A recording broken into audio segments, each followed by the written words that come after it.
안녕하세요. 오늘은 저번 시간에 이어서 전달함수에 대해서 약간 이제 구체적인 설명을 좀 더 추가적으로 드리려고 합니다. 저번 시간에 잠깐 얘기했던 것처럼 다니엘 입출력 제어 시스템에서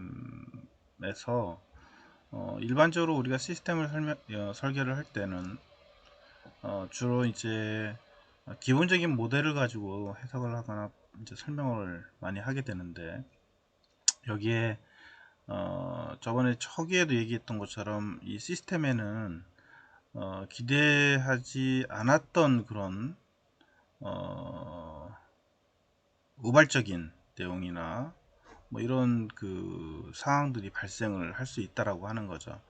그래서 여기서도 이제 이 플랜트에서도 우리가 전달함수를 구할 때 이 제어기 내에 동작 신호를 만드는 데 있어서 외란이라고 하는 거가 입력이 받아지게 되고, 그 외란에 의해서 기존 신호에 더해져서 또 다른 그런 신호 형태를 만들기 때문에 이 시스템에 이제 크나큰 오류를 발생을 시킬 수 있다라고 하는 거죠.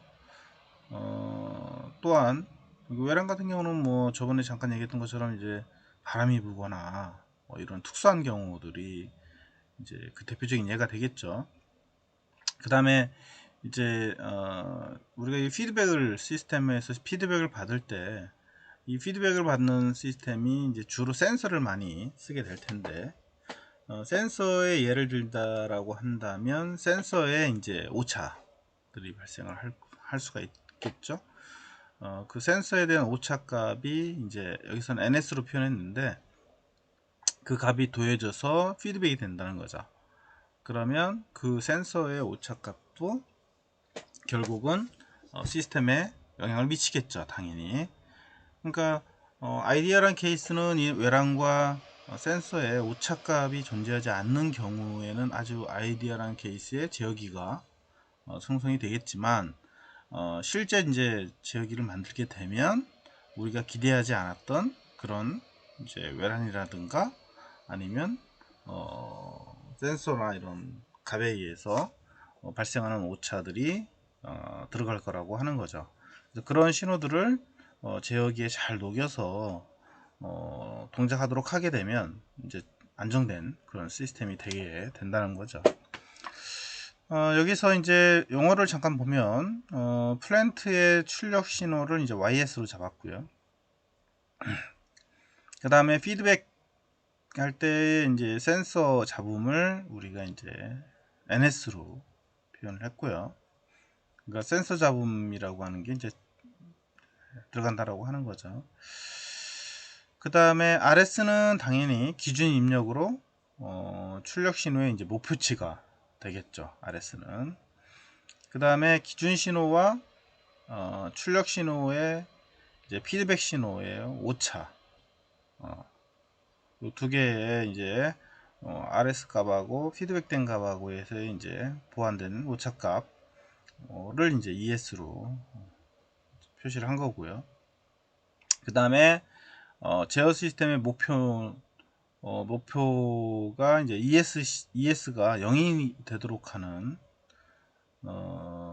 이제 되도록 그 하기 위한 제어기 설계를 하게 되는데, 이 KS가 이제 그 대표적인 내용이라고 보시면 될 것 같고요. 그리고 이 제어기가 이제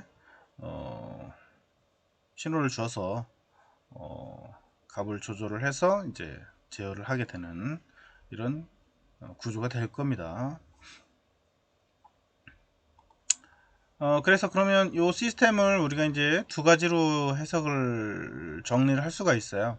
뭐냐면은 입력을 쭉 통해서 출력이 나온 상태하고, 그 다음에 피드백이 돼서 들어오는 값하고 두 가지로 우리가 이제 해석을 할 수가 있는데, 그러면 여기서 보면 요 is 그 다음에 이렇게 해서 이제 하나가 나온 내용과 그 다음에 피드백 돼 가지고 들어가는 내용 하나 두 가지로 우리가 이제 정의해서 구할 수 있는데 이 시스템은 입력 출력과 기준 입력 그 다음에 외란 그 다음에 이제 센서 잡음에 따른 출력이 있기 때문에 우선은 ES라고 하는 거는 아까 우리가 얘기했던 것처럼 요거를 말하겠죠. ES는 내가 기준 입력하고 피드백 돼서 들어오는 그 값하고의 이제 오차니까 이 값에다가 내가 피드백 돼서 오는 값을 빼면 되겠죠. 근데 피드백에서 들어오는 값이 이 출력 값하고 그 다음에 NS 값 이 두 가지가 이제 섞여서 들어오게 될 겁니다. 그래서 RS에다가 YS하고 NS를 뺀 형태가 이제 오차값이 되는 거죠. 이해 값이 되는 거죠. 이게 이제 제어기 쪽으로 들어가는 값이었었고요. 그 다음에 출력으로 보면은 이제 YS가 출력했죠. YS 출력은 요 값을 가지고 요 제어기 KS하고 그 다음에 어디요? KS 값에서 나온 U 값을 이제 G로 들어가고 G에는 전달함수 값인데 거기에는 뭐가 디스터번스가 또 포함돼서 들어간다라고 하는 거죠. 그래서 그거를 다시 정리하면 이렇게 정리할 수가 있겠죠. 그래서 KS, GS하고 ES 입력 신호니까 플러스 디스터번스가 이제 포함이 되는 구조로 이렇게 정리가 될 수가 있겠죠.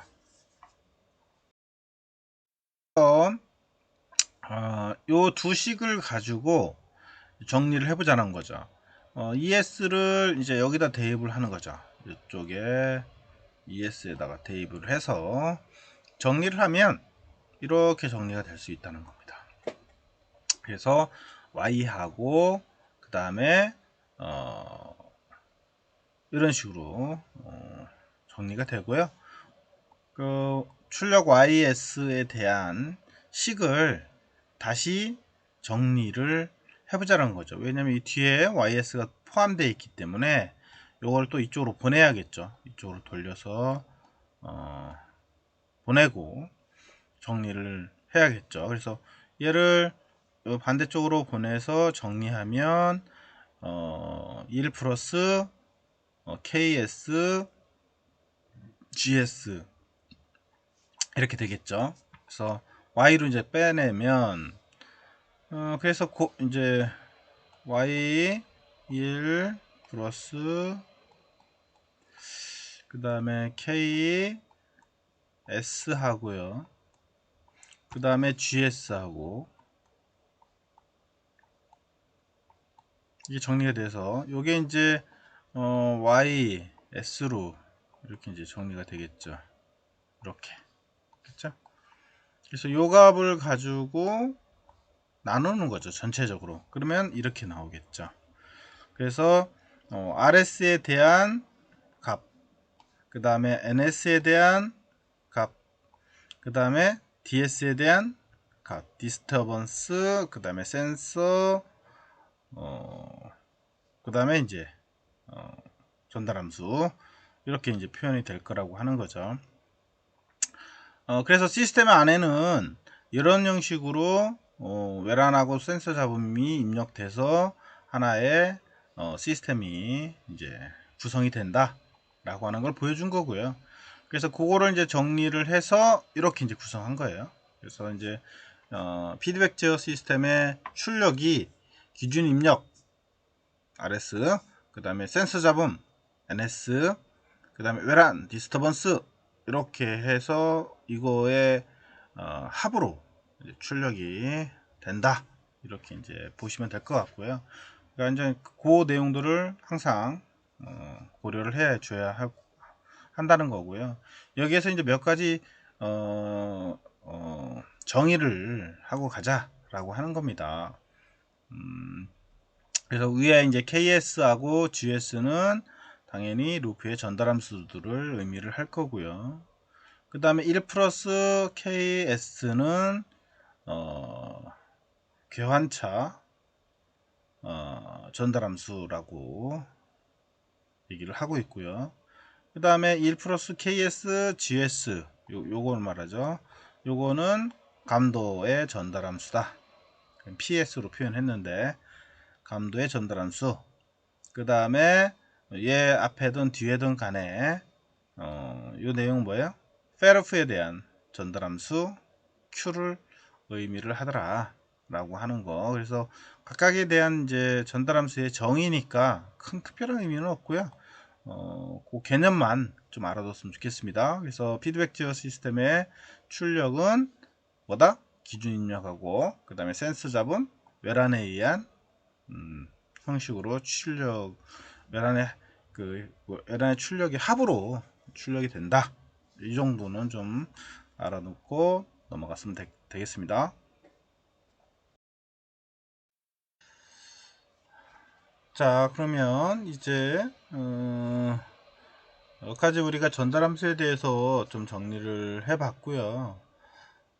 이제 우리가 전달함수의 표현을 우리가 이제 신호 흐름 선도라고 하는 걸로 표현할 수가 있게 되는데 이번에는 신호 흐름 선도에 대해서 좀 살펴보려고 합니다.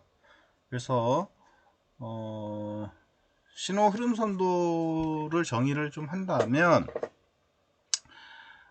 제어기에 있어서 신호의 흐르는 모양을 표시하는데 앞에서 이제 우리가 설명했던 블록 선도 외에 이제 신호의 흐름 선도로 표현을 할 수가 있는데요.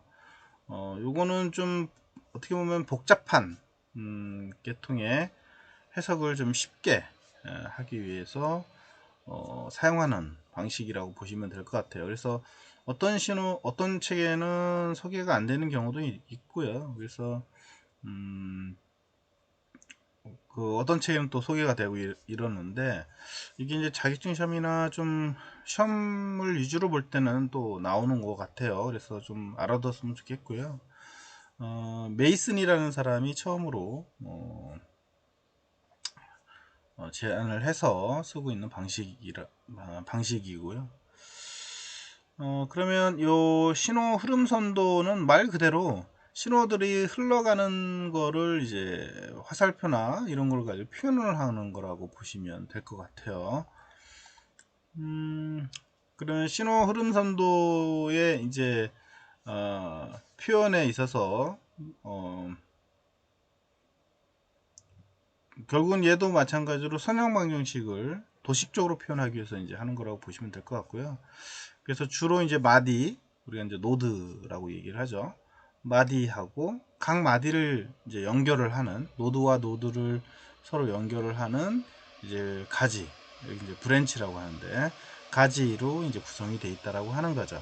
그리고 이제 요 주로 이제 그 우리가 앞전에 회로 이론 시간에서는 이제 키르프의 전류 법칙을 설명할 때 우리가 그 약간 유사한 형태의 그런 노드를 표시를 하고 그 다음에 그 전류가 흘러가는 방향을 표시했듯이 얘도 그런 형태의 흐름도를 그리는 거라고 보시면 될 것 같고요. 그래서 신호 흐름 선도에서의 마디는 신호를 이제 표시를 한다 라고 하는 거고요. 변수.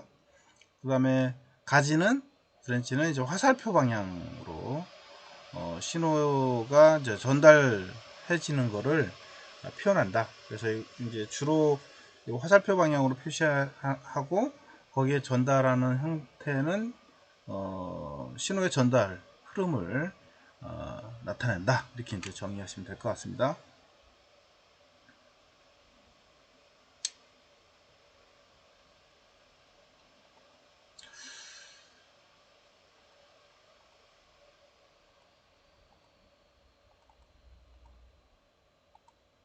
자, 그래서 신호흐름 선도에 있어서 정의를 했는데요. 입력 신호를 X1이라고 놨고 출력 신호를 X2로 이제 정의해서 놓은 건데 이때 우리가 블록 선도에서는 이렇게 사각형 박스로 표현을 했잖아요. 그래서 X1이 이제 입력이고 X2가 출력을 했을 때 요 T라고 하는 거는 이제 전달함수 였었고, 이거를 우리가 신호의 흐름선도로 표현하면 이렇게 노드로 표현해서 할 수가 있고, 마디로. 그 다음에 마디와 마디 사이에서 신호의 흐름을 보여주는 화살표는 이제 우리가 브랜치라는 용어를 썼다라고 하는 거죠. 그리고 얘 같은 경우는 어디서부터 어디까지 이렇게 간다라고 하는 거를 이제 표현을 해주더라.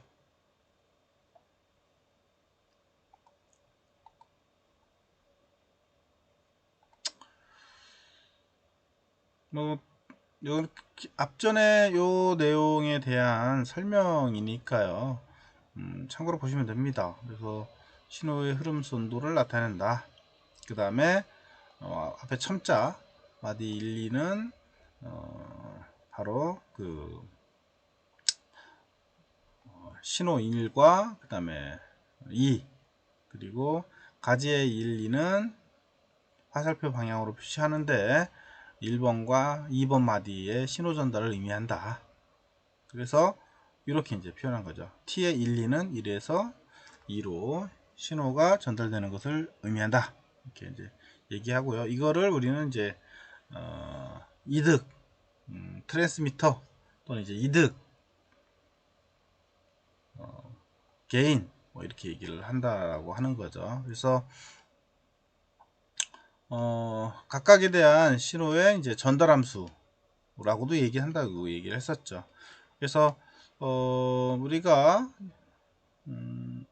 요거를 이거를 두 개의 입력 신호가 이제 전달되는 거를 신호의 흐름 선도로 표현하면 이렇게 각 노드가 x1, x2, x3 있고 여기 그 노드 1번에서 노드 2번으로 신호가 흘러가고요. 그 다음에 노드 3번에서 노드 2번으로 흘러 들어오고 이렇게 이제 표현을 하고 있죠. 그래서 하나의 노드에 두 개가 이렇게 들어오고 있는 거를 우리가 볼 수가 있는데 어쨌거나 이제 그 신호가 어떻게 흘러가는지 그거를 이제 우리가 잘 알아야 할 것 같아요. 그래서 얘 같은 경우도 이제 역으로 이렇게 흘러 들어가고 있죠. 어쨌거나 이 두 가지의 형식을 우리가 표현을 하면 이렇게 표현할 수 있다는 거죠. 그래서 x2라고 하는 거는 t1, 2에서 x2로 들어가는 거 하고 그 다음에 3번에서 2번으로 들어오는 애하고 그 다음에 노드는 이제 x3이 되겠죠. 그래서 이 두 개가 이제 플러스가 된 상태로 x2로 들어오게 되더라 라고 하는 겁니다. 그래서 이 표현을 이제 수식어로 표현하면 이제 이런 식으로 이제 표현할 수가 있게 되는 거죠. 자, 그 다음에 요거 같은 경우는 지금 현재 좀 특징적인 게 자기 자신에서 또 자기 자신으로 이제 루프를 도는 형태를 보여주고 있고요. 요거 이제 자기 루프라고 우리가 얘기를 하는데 어쨌거나 요 x2의 노드에서는 x1에서 들어오는 거 하고 그 다음에 x3에서 이제 들어오는 거 요게 이제 존재하는 거죠. 그래서 각각에 대한 트랜스미터는 T12 그 다음에 T32 3에서부터 이렇게 들어오니까 이렇게 이루어져 있고 이제 하나의 노드에서 그 두 개 이상의 신호가 이제 들어오는 형태를 취하게 되죠. 그래서 얘도 이제 피드백 돼서 이렇게 돌아가게 되는 그런 구조를 갖고 있고요. 그거를 이제 우리가 신호 흐름 선도로 표현하면 이렇게 표현할 수가 있다라고 하는 거죠. 하나, 두 개 더하고 얘가 이제 자기 자신으로 들어오는 애. x2 입장에서 봤을 때는 자기 자신으로 들어오는 거죠. 그래서 t 그 다음에 22 이렇게 이제 표현을 하는 거죠. 그래서 세 가지 이렇게 가는 거, 이렇게 가는 거, 그 다음에 자기 자신으로 다시 돌아오는 거, 총 3개가 존재하는 거죠. x2 노드 입장에서 봤을 때는 그래서 x2 노드 입장에서 봤을 때는 이렇게 세 가지가 존재하는 구조를 갖고 있다. 흐름이. 그리고 이런 경우를 우리 자기 루프다, 셀프 루프다 이렇게 이제 알고 있으면 될 것 같습니다. 용어는 좀 알아놨으면 좋겠고요. 자, 그 다음에 이 흐름선도, 그 신호의 흐름선도의 이제 성질은 우리가 다음 세 가지의 기본 성질을 가지고 있다 라고 하는 거죠. 그래서 신호 흐름선도는 선형계에서만 존재하더라. 선형에서만, 리니어 시스템에서만 적용이 되고요. 신호 흐름선도를 도시하는 데 쓰이는 방정식은 결과가 원인의 함수로 표현되는 형태의 대수 방정식이어야 한다. 그러니까 결과라고 하는 것은 원인의 함수에 의해서 표현되는 형식을 형식으로 해서 대수 방정식이 만들어진다. 이제 뭐 이렇게 보면 될 것 같고요. 그 다음에 마디는 변수를, 그 다음에 모든 전송 변수는 가지를 나타내는데 쓰이고, 마디는 원인과 결과의 순서로 왼쪽에서 오른쪽으로 차례로 배열을 하게 된다 라고 하는 겁니다. 그래서 요 세 가지의 기본 성질을 가지고 있다 이렇게 보면 될 것 같고요. 그래서 용어 정의에 있어서 몇 가지 더 용어를 좀 정의를 좀 해야 하는데요. 신호 흐름 선도에 관련된 용어는 여러 가지가 있습니다. 그래서 우선 첫 번째로 입력 마디라는 게 있고요. 마디라고 하는 입력이에요. 입력 마디, 입력 노드, 인풋 노드, 뭐 소스 뭐 이렇게 얘기를 합니다. 그래서 신호가 밖으로 나가는 가지만 가지고 있는 거예요. 그러니까 어떻게 보면 입력을 주는 거죠. 그래서 얘는 이렇게 밖으로 나가게 되는 형태가 취해지게 되는 마디라고 보시면 될 것 같고요. 쉽게 얘기하면 뭐 입력이라고 보면 되겠죠. 여기는 지금 노드가 하나, 둘, 셋, 네 개, 다섯 개, 입력과 출력 노드까지 하면 5개가 존재하는 거고요. 그 중에 이 신호가 전달되는 거가 이렇게 A14, 그 다음에 A35, 그 다음에 뭐예요? 자기 루프가 하나가 있고요. 그 다음에 뭐가 있냐면 피드백이 또 하나가 있네요. 그래서 피드백이 2개가 있다라고 보시면 돼요. 그래서 마이너스로 표현하긴 했는데 이렇게 이 그림을 보면 신호의 흐름이 어떻게 흘러가고 있는 것을 우리는 알 수가 있겠죠. 그 다음에 출력 마디, 이거는 우리가 싱크 혹은 이제 아웃풋 노드라고 얘기를 하고요. 이 부분을 말했었죠. 이게 이제 입력과 출력이 될 거고요. 전달함수 구할 때도 입력과 출력을 기반으로 해서 전달함수를 구하면 될 것 같아요. 전체적인. 그 다음에 경로 패스, 경로라는 용어. 그래서 동일한 진행 방향의 가지를 집합하여 말한다. 그래서 한 마디를 두 번 거치면 안 된다는 거죠. 그래서 한 번만 거쳐가게 되는. 그래서 요 구조로 보면 지금 얘가 이렇게 가서 쭉 가는 개념이 있을 거고, 그죠? 그 다음에 두 번째 루트는 이렇게 가서 이렇게 가는 방향이 있을 거고, 그렇겠죠? 또 이런 경우도 있겠죠. 이렇게 점프해서 이렇게 가는 경우도 있을 거고, 그 다음에 루프로 돌아서 오는 애가 있을 거고, 그렇겠죠? 자기 루프가 있는 애가 있을 거고, 이렇게 이제 다양한 형태의 바로 경로가 존재할 거다. 그래서 이 경로, 이 경로, 혹은 이 경로, 이렇게 이제 경로를 이렇게 표현을 했습니다. 그래서 동일한 진행 방향 가지들의 집합을 말한다. 경로라고 하는 거는.